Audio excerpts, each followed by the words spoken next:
हमारे चैनल को सब्सक्राइब करें और बेल आइकन दबाएं। मुझे सब पता है तू क्या करना चाहता है। अरे अम्मी, क्या गलत कह दिया हमने?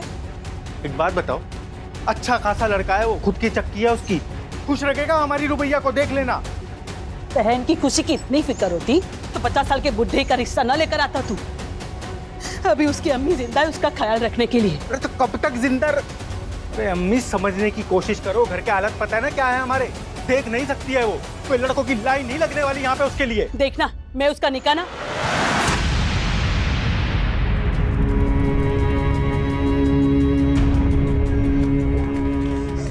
भाईजान, आप बिल्कुल चिंता ना करें। मैं कभी भी आप पर या भाभी पर बोझ बनकर नहीं रहना चाहती। रुबैया, तू तो मेरी जान है, बोझ थोड़ी ना। ऐसे जबरदस्ती निकाह नहीं करवाऊंगी मैं। देखना मेरी गुड़िया का निकाह नेक, ईमानदार, फरमाबरदार लड़के से करवाऊंगी मैं।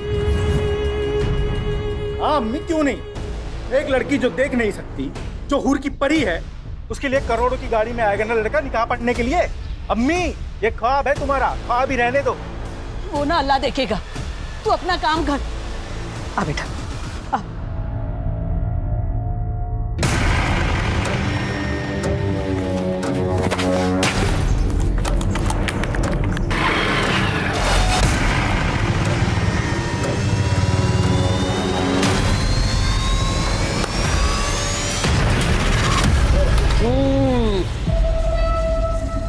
अरे होने वाले साले साहब, मसला कहां तक पहुंचा?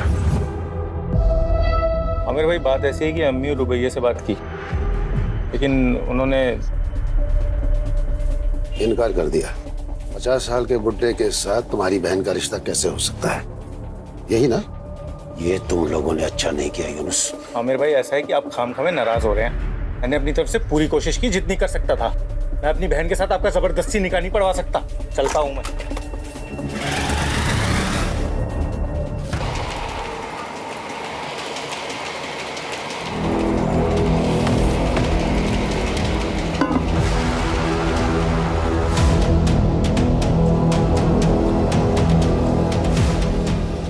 अरे हमसे क्या शर्माना, हमारी दुल्हन बन के ही तो आ रही हो। तुम्हारे भाई यूनुस से बात हो गई है।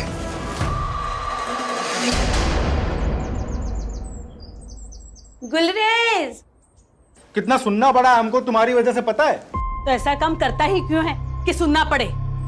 गुलरेज, आ गई बुढ़िया। ए गुलरेज। अरे खानम, आओ आओ। सलाम वालेकुम। वालेकुम अस्सलाम, आओ बैठो।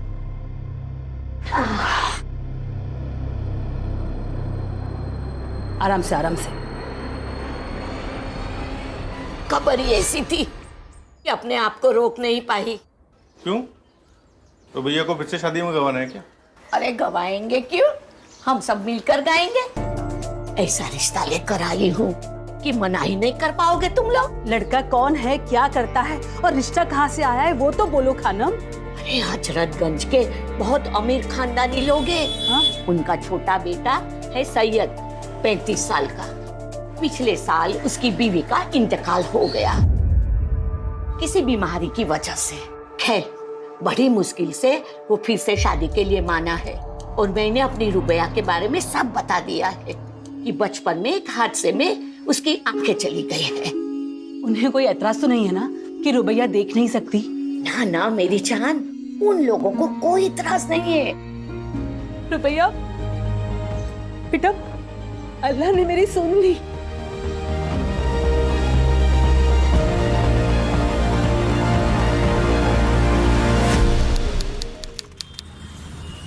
सैयद अमीन इब्न तौफीक अमीन, आपका निकाह रुबैया शेख बिनते फैज शेख से टिक्का राइजुल वक्त 51,000 में तय पाया है। क्या आपको कबूल है? जी कबूल है। भाई कबूल है, मुबारक हो। मुबारक हो, मुबारक हो बेटा, मुबारक हो। रुबैया शेख बिनते फैज, आपका निकाह सैयद अमीन इब्ने तौफीक अमीन से सिक्का राइजुल वक्त 51,000 में तय पाया है। क्या आपको कबूल है? जी कबूल। भाई कबूल है। मुबारक हो, मुबारक हो, मुबारक हो।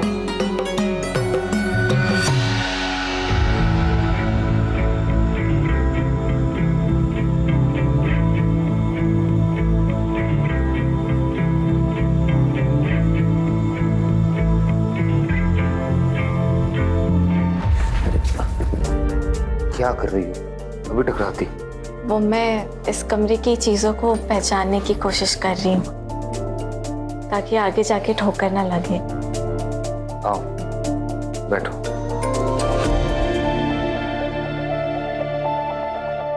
फंक्शन वगैरह से ना बहुत थक गए हो, नींद भी बहुत आ रही है। तुम्हें अगर फ्रेशन अप होना है तो तुम हो जाओ। हाँ?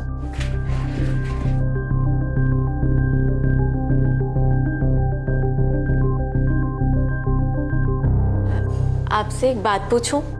आपको सच में कोई एतराज तो नहीं है ना कि मुझे दिखाई नहीं देता?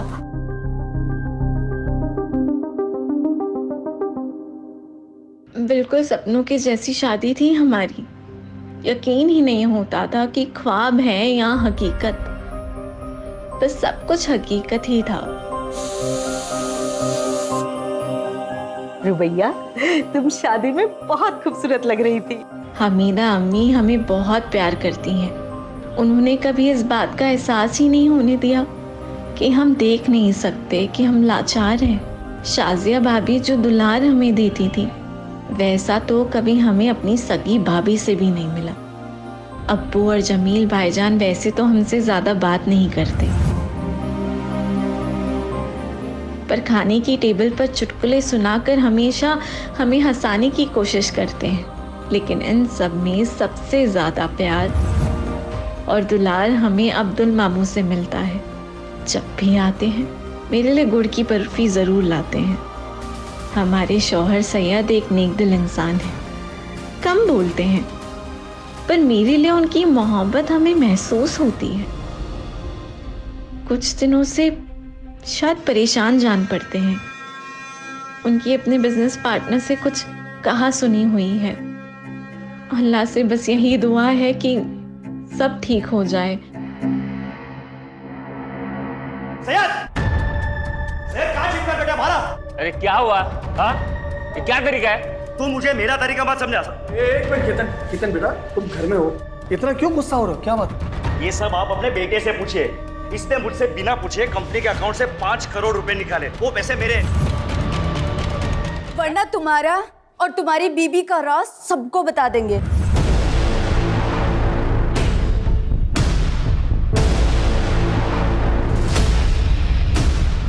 कौन सा सच और क्या बोल रही हैं ये?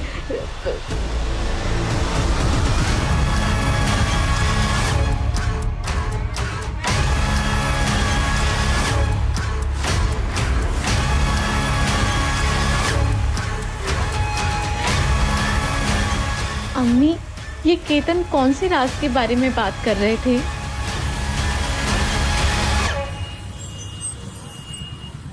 हाँ मेरे। अच्छा वहाँ भी नहीं है। अच्छा एक काम करना अमित, अगर सैयद तुम्हारे यहाँ आता है या तुम्हारी बात होती है उससे तो तुम फौरन हमें बताना। हाँ अब्बू, अमित के यहाँ भी नहीं है। ऐसे कहाँ जा सकते हैं? केतन से ना झगड़ा होने के बाद से उनका मूड बहुत खराब था। अम्मी मुझे तो बहुत डर लग रहा है। अरे डर क्यों रही है? सैयद मुड़ी है, वो वापिस आ जाएगा।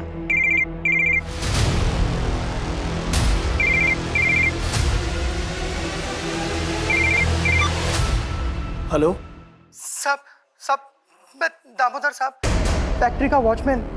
सैयद साहब यहाँ पे खून में लथपथ पड़े साहब। क्या? ए साहब सैयद साहब ये देखिए साहब।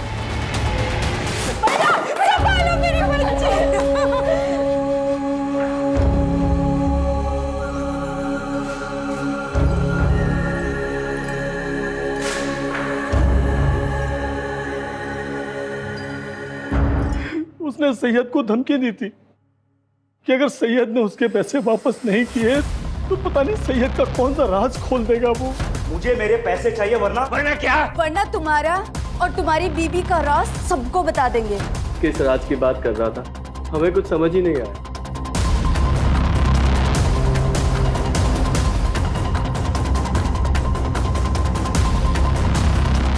साहब, शाम को 5 बजे मिल बंद हो जाती है। मिल का ज्यादातर काम केतन साहब ही संभालते हैं। सैयद साहब तो कभी कभी आते हैं। कॉल रिकॉर्ड्स चेक किए हैं आप लोग? 12 से 1 फैक्ट्री में क्या कर रहे थे? ऐसा क्या काम आ गया? सैयद से कौन से राज फाश होने की बात कर रहे थे तुम लोग? मुझे मेरे पैसे चाहिए वरना क्या? वरना तुम्हारा और तुम्हारी बीबी का राज सबको बता देंगे। मुझे नहीं पता कि वो किस राज के बारे में बात कर रहे थे। मैं तो खुद सुन के हैरान थी। सच सच बताओ, सैयद को क्यों मारा? सर, हमने सैयद को नहीं मारा। हाँ, हम दोनों फैक्ट्री गए थे, कुछ काम था, इसके लिए हमने किसी को कुछ भी नहीं बताया। राज की बात? सर, कोई राज नहीं, वो तो ऐसे ही हमने उसे डराने के लिए कहा था। पर मैंने उसे किसी से बात करते हुए सुना था कि ये बात मेरे परिवार वालों को नहीं पता चलनी चाहिए। देखो, ये बात मैं अपने घर वालों को नहीं बता सकता। आप मैं समझ रहा हूँ, लेकिन तुम मेरी बात तो समझो ना। पर वो बात क्या है वो हमें नहीं पता।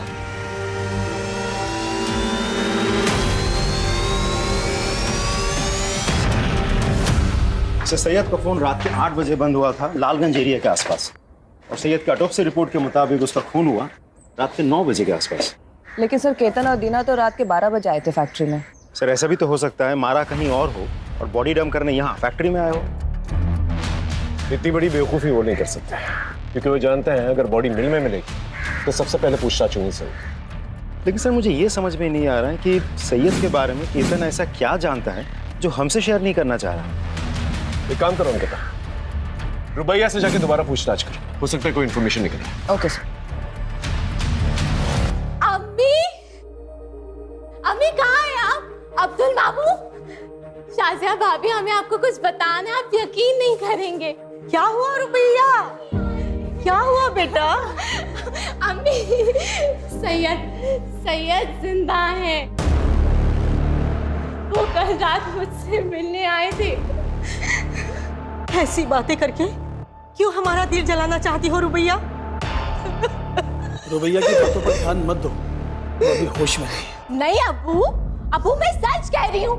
सैयद जिंदा है, वो कल रात को मुझसे मिलने आए थे। हाँ बेटी, हाँ बच्ची, समझ रहा हूँ मैं। तुझसे बहुत प्यार करती थी, इसीलिए तुझे ऐसा लग रहा है। नहीं, आप लोग मेरे बात का यकीन क्यों नहीं कर रहे? सैयद जिंदा है, मैं सच कह रही हूँ, मेरे सैयद जिंदा है। ना ही मैं झूठ बोल रही हूँ, ना ही मैं पागल हूँ मैडम। मेरे सैयद जिंदा है। वो रात को मुझसे मिलने आए थे और देखना आज भी आएंगे। आपको जल्दी मेरी बातों पे यकीन हो जाएगा। मेरे सैयद जिंदा है। अब मैं इसे कैसे यकीन दिलाऊं कि इसका सैयद अब इस दुनिया में नहीं? देखिए, मैं समझ सकती हूँ कि पति के जाने का इन पर गहरा असर हुआ है। आप जल्दी इन्हें अच्छे से थेरेपिस्ट को दिखाइए। मेरे सैयद,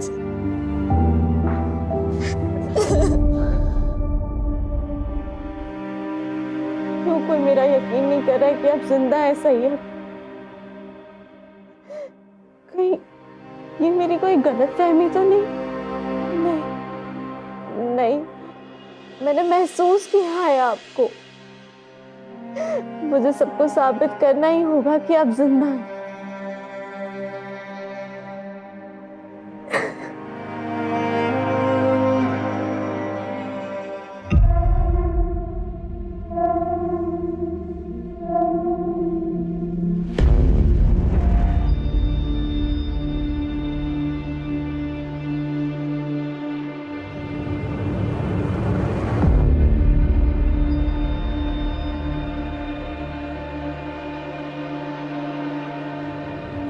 सैयद,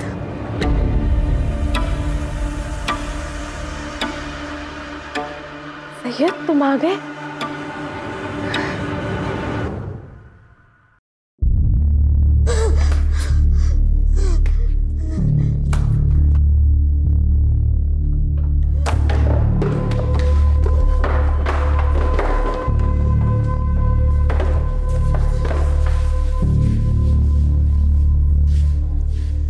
अरे अम्मी समझा करो, हमको घर बेचना ही पड़ेगा। नहीं बेचेंगे ना तो खाने के भी लाले पड़ जाएंगे।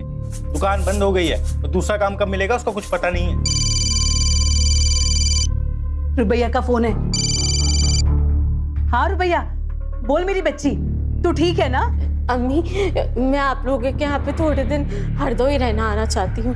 यूनुस भाई को कहिए ना कि मुझे लेने आएंगे। हम नहीं जाएंगे, लखनऊ से वापस आने में पूरा दिन चला जाता है हमारा। कोई बात नहीं, मैं खुद ही आ जाऊंगी। अब उस यूनुस भाई को कहिए ना कि मुझे बस स्टॉप पे लेने आ जाए। मैं 10 बजे की बस पे बैठ के ना 12:30 बजे तक पहुंच जाऊंगी। हाँ बेटा, लेने आ जाएगा। हाँ तू आजा बेटा, चले जाना। ऐसे अचानक जाना है तुम्हें? क्या हुआ? सब ठीक तो है ना? हाँ, सब ठीक है। बस मुझे मेरी अम्मी की याद आ रही है। मैं समझ सकती हूँ, अब्दुल मामू अभी आने ही वाले होंगे, वो तुम्हें छोड़ देंगे। नहीं नहीं, आप टेंशन ना लें। मैंने भाभी से कहकर कैब बुक करा दी है। मैं खुद ही चली जाऊंगी, खुद ही चली जाऊंगी।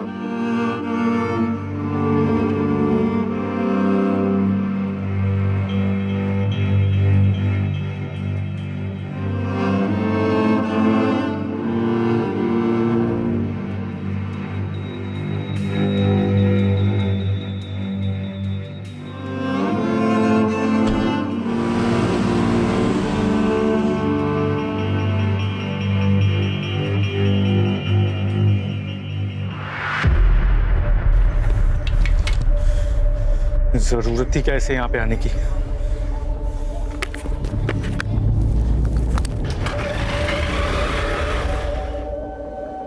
आ जाओ हरदोई हरदोई हरदोई, चलो चलो चलो जल्दी जल्दी जल्दी।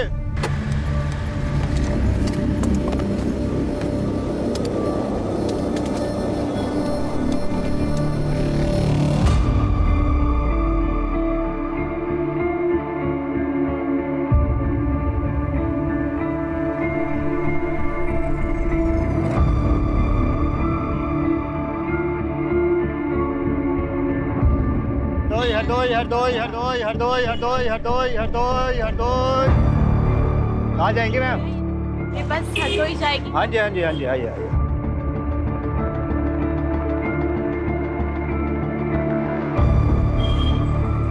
चलिए आराम से आराम से आराम से आराम से, चलिए चलिए चलिए चलिए चलिए, आराम से आराम से। एक सेकंड, आगे आगे आगे आगे आइए, आगे आइए, यहाँ बैठिए। हाँ चलिए चलिए चलिए अंदर की तरफ। हाँ बैठ जाइए, मैं आपका सामान यहीं रख देता हूँ, ठीक है? चलो भाई बैठ गए सब लोग, अपना अपना सामान रख लो ठीक से ठीक।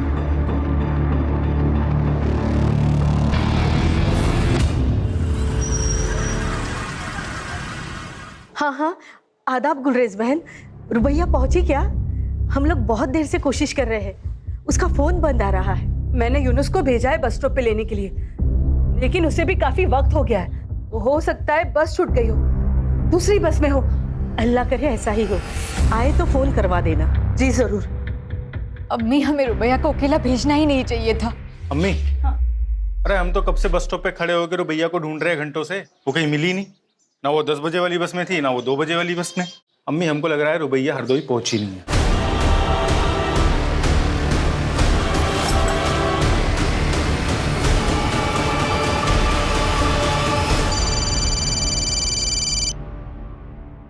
हाँ बोलो। क्या?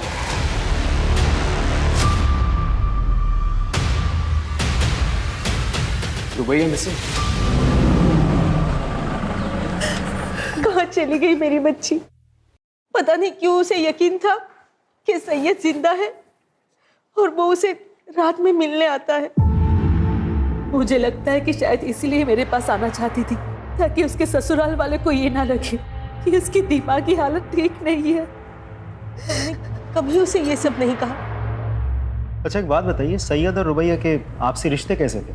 मेरा मतलब है उन दोनों में सब कुछ ठीक ठाक चल रहा था? सर, दोनों के बीच के रिश्ते बड़े अजीब थे।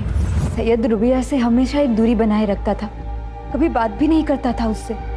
पर रुबैया हमेशा कहती थी कि कमरे में वो बड़े प्यार से रहता है। सर, मुझे ये बात बड़ी अजीब लगती थी।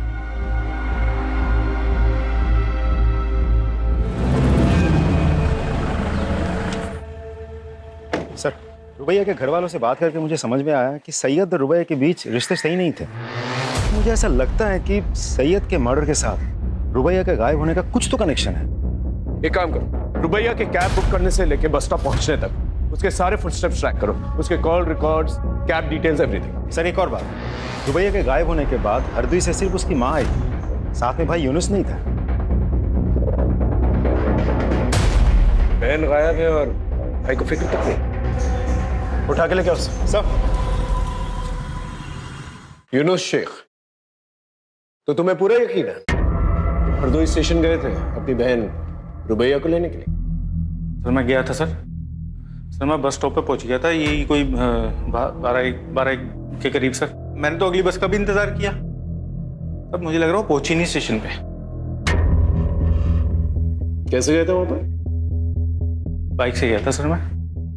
तुम्हारा जो हरदोई का घर है और बस स्टॉप है कितनी दूरी पे, तो किस रास्ते से गए थे?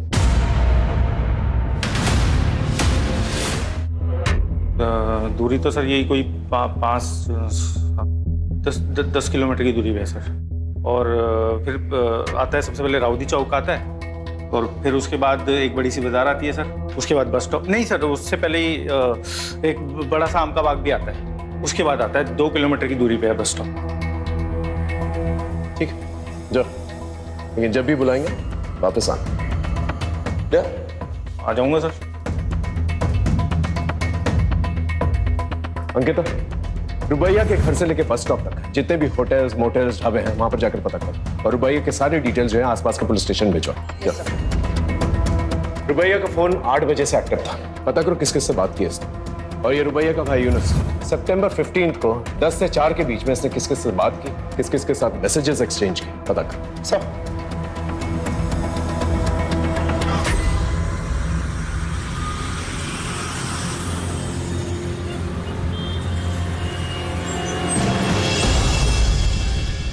रुबैया को छोड़ने के 3 दिन के बाद तू काम पर लौटा है।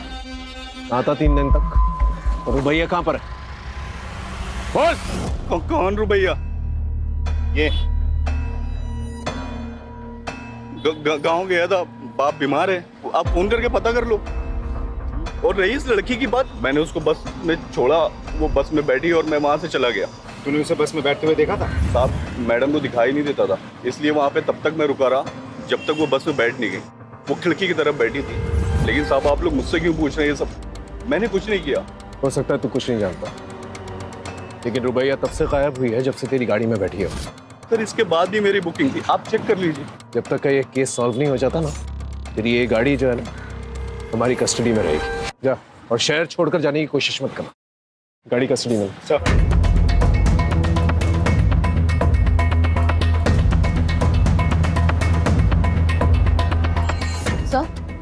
हमने लोकल पुलिस स्टेशन से पूछताछ की, लेकिन रुबैया अमीन ने किसी भी होटल में चेक इन नहीं किया है सर, हमने सीसीटीवी फुटेज भी चेक किया और यहाँ तक मॉर्ग जाकर उसके कदकाठी की डेड बॉडीज भी चेक की सर, लेकिन रुबैया का कहीं कुछ पता नहीं चला। तो आखिर ये रुबैया हरदोई बस स्टॉप से गई कहाँ? तुम्हें पूरा यकीन है ये वही लड़की है जो तुम्हारी बस में बैठी थी? हाँ साहब, उस दिन यही लड़की बस में बैठी थी। लेकिन हमारी इंफॉर्मेशन के मुताबिक तो वो हरदोई पहुंची ही नहीं थी। तुम्हें पक्का याद है? हाँ साहब, मुझे पूरा याद है साहब। वैसे आम पैसेंजरों का तो ध्यान नहीं रहता, लेकिन ये कुछ देख नहीं पाती थी। बल्कि साहब इसका सामान भी मैंने ही रखा था और इसे बिठाया भी मैंने ही था। अच्छा, तो तुम्हारी बस हरदोई पहुंची तो इस लड़की को उतरते हुए देखा था? साहब इतना तो याद नहीं है मुझे, लेकिन हाँ साहब, हरदोई से पहले जब बस चाय पानी के लिए रुकी थी तो मैंने इसको उतरते हुए जरूर देखा था साहब। चलो भाई, जिसको चाय वाय नाश्ता पानी करना है कर लो, बस सिर्फ 10 मिनट के लिए रुकेगी।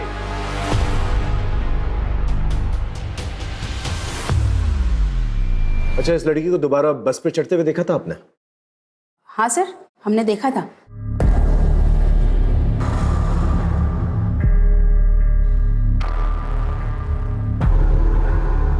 श्योर। ठीक है, आप जा सकते। इसका मतलब रुबैया हरदोई पहुंची, लेकिन अपने घर तक नहीं पहुंची। घर नहीं पहुंची मतलब रुबैया का भाई यूनुस नहीं तो कुछ झूठ बोलता है? हाँ, तेरे कॉल रिकॉर्ड चेक किया हमने। तू हरदोई बस स्टॉप गया ही नहीं था। क्यों नहीं गया था? रुबैया को घर लाने क्यों नहीं गया था? कर गया था सर मैं। तो मेरी बीवी है ना बानो, तो रोज लड़ती थी रुबैया की वजह से, और इस बार उसने मुझे धमकी दी थी, बोला था कि अगर रुबैया घर में आई ना तो घर छोड़ के चली जाएगी। क्या करता सर मैं? नहीं गया फिर। सर हमने रुबैया के ससुराल वाले की सीडीआर चेक की सर। उनमें से 15 सितंबर को सैयद का भाई जमील, उसकी लोकेशन रुबैया के लोकेशन से मैच हो रही है। राजीव, इस जमील को उठा के लेके आओ।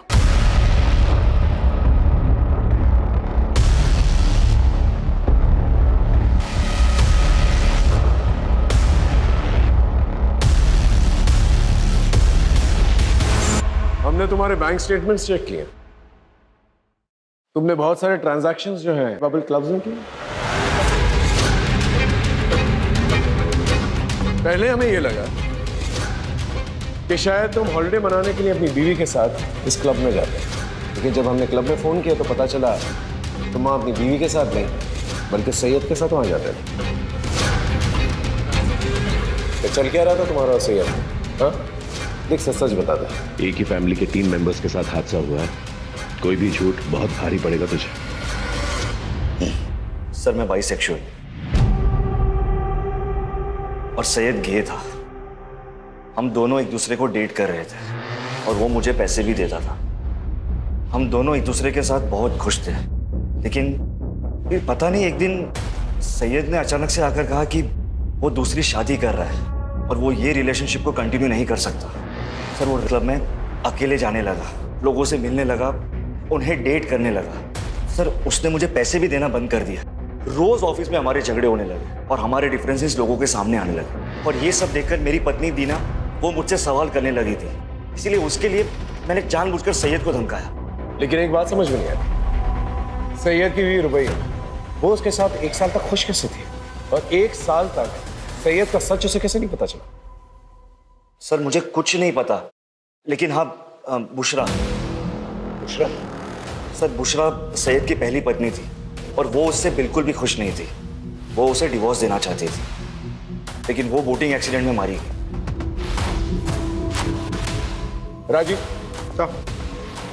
इस बुशरा के बारे में पता करो और बुशरा बोटिंग एक्सीडेंट के बारे में पता करो। जी सर शिल्पा खत्री नाम की औरत आपसे मिलने आई है। शिल्पा खत्री दोबारा क्यों मिलेगी?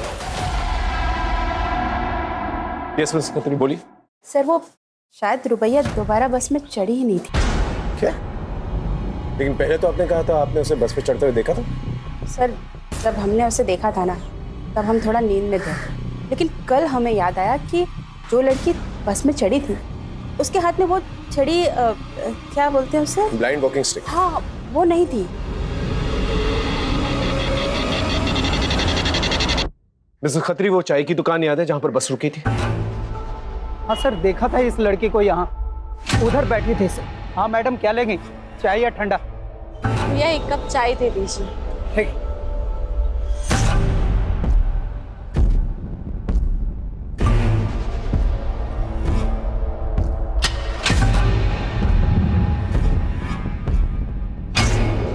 तो तुम कह रहे हो एक आदमी आया था उससे मिलने के लिए, फोन पे उससे बात करवाई और वो लड़की उसके साथ चली गई? जी सर। उस आदमी की शक्ल याद है? नहीं सर शक्ल तो नहीं याद है, लेकिन हाँ सर उसकी काली काली दाढ़ी थी और यही बैठा हुआ था सर। और उधर दूर में एक ब्लू कलर की बहुत बड़ी गाड़ी थी सर। ये आदमी लड़की को गाड़ी में लेकर गया, उसमें 2 लोग बैठे हुए थे और गाड़ी चली गई सर। ठीक है, थैंक यू। सर रुबैया जिसके भी साथ गई है अपने भरोसे से गई है। नहीं, उसने उस पर भरोसा नहीं किया जिसके साथ गई, उसने उस पर भरोसा किया जिससे उसने फोन पर बात की। वो हरदोई अपनी अम्मी के घर पहुंचना चाहती थी, अपनी अम्मी को शायद कुछ बताना चाहती थी, लेकिन वो हरदोई पहुंच नहीं पाई। 15 सितंबर को जो ब्लू गाड़ी के बारे में बता रहा था ये, टोल प्लाजा जाके उसके बारे में पता करो। ये सच है अंकल, सैयद को लड़कियों में कोई दिलचस्पी नहीं थी और ये बात सैयद की पहली पत्नी बुशरा को भी पता था। झूठ है ये सब। बुशरा सैयद के बच्चे की मां बनने वाली थी। रुबैया और सैयद दोनों बहुत खुश थे और आप कह रहे हैं कि उसे औरतों में कोई कुछ भी कहेगा आप उसका विश्वास कर लेंगे? अरे वो हमारे घर का बच्चा था। इस बूढ़े ने 2 जवान बेटे खोए हैं साहब। ऐसे वक्त में तो इस घर में इस तरह की बेहुदा बातें मत कीजिए आप। और कोई है जो हम सबको एक एक करके मारना चाहता है, उसे जाकर ढूंढिए आप। पता नहीं हमारी बच्ची रुबैया किस हाल में है, पता नहीं वो जिंदा है भी कि नहीं। सूरजपुर के टोल प्लाजा का सीसीटीवी फुटेज आ गया और फ्रंट सीट पर बैठे 2 आदमियों का चेहरा दिख रहा है। कौन है ये लोग? गगन और बब्बन सर। सर ये दोनों हिस्ट्री शीटर्स हैं और फिरोजपुर के ब्रोथल से भी इनका कनेक्शन है। उस गाड़ी के बारे में पता चला? किसके नाम पर रजिस्टर्ड है? जी sir, Jameel. Jameel Amin? Yes sir.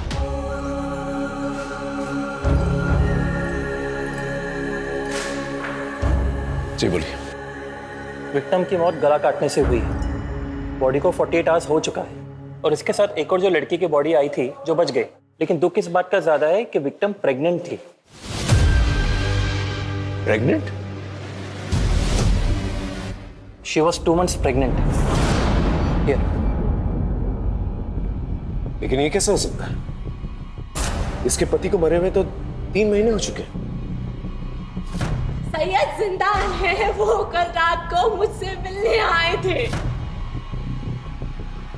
कहीं वो रुबैया के अंधेपन का फायदा तो नहीं उठा रहा था? हाँ बोलो। सर जमील के आदमी बब्बन और गगन का पता चल गया है। उन दोनों की लोकेशन गवर्नमेंट हॉस्पिटल की है जहां आयशा का इलाज चल रहा है। कोटा किसका है? कोटा किसका है? कोटा जमील भाई और लाला का है। लाला कौन? कौन लाला? कौन लाला? वो लाला यानी अब्दुल मामू का।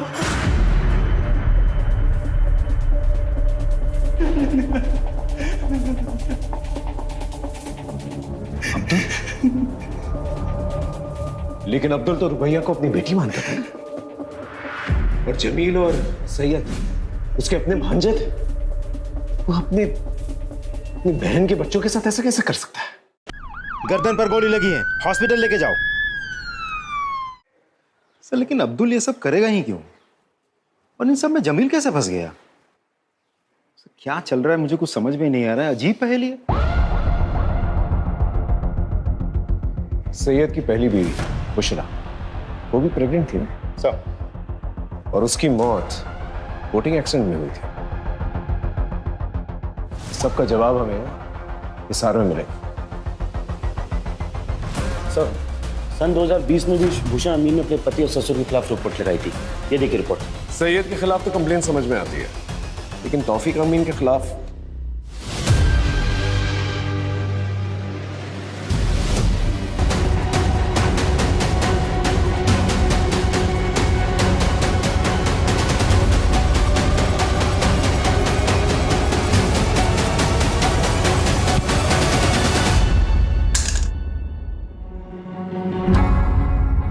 जमील, अब्दुल और हमीदा, तुम लोग तो सिर्फ प्यादे हो। असली वजीर तो आप। 2020 में सैयद की पहली बीवी बुशरा, वो उसे छोड़कर हरियाणा जा रही थी। वो प्रेग्नेंट थी। कैसे? मैं नहीं चाहता था कि हमारे परिवार की सच्चाई बाहर वालों को पता चले। हमारे अपने खून, हमारे अपने छोटे बेटे सैयद को लड़कियों में कोई दिलचस्पी नहीं है। मैं चाहता था कि वो एक अच्छी सी लड़की के साथ निकाह करके इज्जतदार जिंदगी बसर करे। इसलिए मैंने बुशरा के साथ उसका निकाह करवाया। लेकिन नहीं, सैयद का दिमाग नहीं बदला और एक दिन जिस बात का डर था वही हुआ। बुशरा को सच्चाई पता चल गई। उसने ठान लिया कि दुनिया को वो सच्चाई बता देगी। मैं कैसे होने देता ये सब? अबू मुझे मेरे भाई से बात करनी है। मैं घर चली जाऊंगी। अबू खुदा के नाम मुझे यहाँ से जाने दीजिए, ताकि तू हमारे खानदान का नाम बदनाम कर सके। पर मैं तेरा वो हाल करूंगा कि तू यहाँ से जाने लायक नहीं रहेगी। लेकिन अचानक एक दिन वो भाग गई और वहां जाकर उसने मेरे और सईद के खिलाफ पुलिस स्टेशन में रिपोर्ट लिखवा दी। इसलिए बुशरा को तो रास्ते से हटाना ही था। उसके बाद हम दोनों ने जैसे तैसे सैयद को दूसरे निकाह के लिए मनाया। रुबैया हमारे परिवार के लिए एकदम सही थी, वो देख नहीं सकती थी। सैयद रात को घर में होता नहीं था। हम सैयद का इत्र लगाकर रुबैया के कमरे में जाता था। रुबैया को कोई शक नहीं होता था, वो सिर्फ इतना पूछती थी, सैयद तुम आ गए? अपने परिवार को आगे बढ़ाने के लिए जो भी सही था वो मैंने किया। लेकिन अपने बेटे सैयद को क्यों मारा? एक दिन उसके दिमाग में भी फितूर चढ़ गया। आपको ये बात समझ में क्यों नहीं आती कि मुझे लड़के या नहीं लड़के पसंद है? और इसमें कोई गलत बात नहीं है। देखो, आप उस लड़की के साथ जो करना चाहते हो आप करो। उससे निकाह करनी है, उसके साथ सोना है, उसके साथ घूमने फिरना जाना है, जो करना है करो। लेकिन मुझे अपनी सच्चाई के साथ जीना है और मैं अपनी सच्चाई सबको बता के रहूंगा। सिंपल है। और मैंने अब्दुल से सैयद को मरवा दिया। और सैयद के मरने के बाद भी मैं ही था वो जिसे वो सैयद समझ रही थी। उसके बाद मैंने जमील को रुबैया के पीछे लगा दिया। हमारे अब्बू ने जो तुम्हारे साथ किया उसके लिए हम बहुत शर्मिंदा है रुबैया। अच्छा रुबैया, तुम हमारे साथ चलो, बस में जाना तुम्हारी जान के लिए खतरा है। और ये अब्दुल मामू भी तुमसे बात करना चाह रहे थे। हेलो मामू, मामू अब्बू। अब बेटा, तौफीक ने तुम्हारे साथ इतनी जलील हरकत की मुझे पता चल गया है। तुम एक काम करो, जमील के साथ यहाँ चली आओ। ठीक है। और अब्दुल से कहा कि रुबैया को भी मार दो। मैंने जो कुछ भी किया अपने खानदान की इज्जत बचाने के लिए किया। तूने जो कुछ भी किया है ना, अपने खानदान की इज्जत बचाने के लिए नहीं किया, बल्कि इसलिए किया कि तुम बहुत ही घटिया इंसान है। अपने बेटे की दोनों बीवियों का रेप किया है और मर्डर किया तूने। अब अपनी ये इज्जत लेकर सारी जिंदगी ना जेल में सड़ना। For more updates, subscribe to our channel, click the show links and enjoy watching the videos.